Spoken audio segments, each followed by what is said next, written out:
मत्ती 5। तुम सुन चुके हो कि कहा गया था, व्यभिचार न करना। परंतु मैं तुमसे यह कहता हूं कि जो कोई किसी स्त्री पर कुदृष्टि डाले, वह अपने मन में उससे व्यभिचार कर चुका। अक्सर लोग आंखों के व्यभिचार के पाप को हल्के में लेते हैं, जबकि बड़े गुनाह की शुरुआत इसी से होती है। जी हां, परमेश्वर ने चेतावनी दी है कि आंखों का व्यभिचार शरीर के व्यभिचार के तुल्य ही है। आंखों के द्वारा व्यभिचार करना पाप की श्रेणी में ही आता है, जो कि इंसान हर रोज काफी बार करता है, वो भी अलग अलग औरतों के साथ। यह वचन सिर्फ पुरुष ही नहीं, बल्कि औरतों के लिए भी है कि किसी पुरुष पर कुदृष्टि न डाले। अगर कोई औरत या मर्द ऐसा करता है, वह परमेश्वर की निगाह में व्यभिचारी ही होता है, जिसकी सजा के मापदंड शरीर के व्यभिचार की सजा के समान है।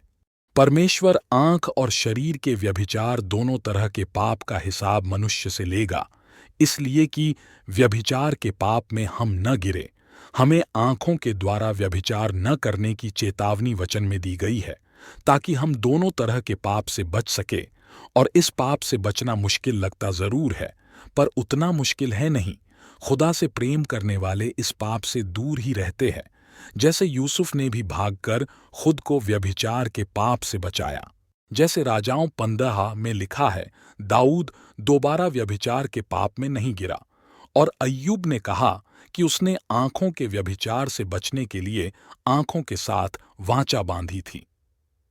मैंने अपनी आंखों के साथ वाचा बांधी है, फिर मैं किसी कुंवारी पर कैसे आंखें लगाऊं?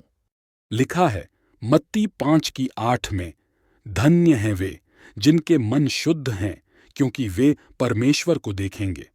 आंखों से कुदृष्टि डालकर महिला और पुरुष मसीही अपने अपने मन को अशुद्ध करते रहते हैं, जिस कारण वे परमेश्वर को और उसके महान आत्मिक एहसास का अनुभव नहीं कर पाते हैं और आत्मिक रूप से बुझे बुझे ही रहते हैं। इसलिए हमें आंखों के द्वारा व्यभिचार से बचना चाहिए और हर मसीही औरत और मर्द को अपनी आंखें निर्मल ही रखनी चाहिए।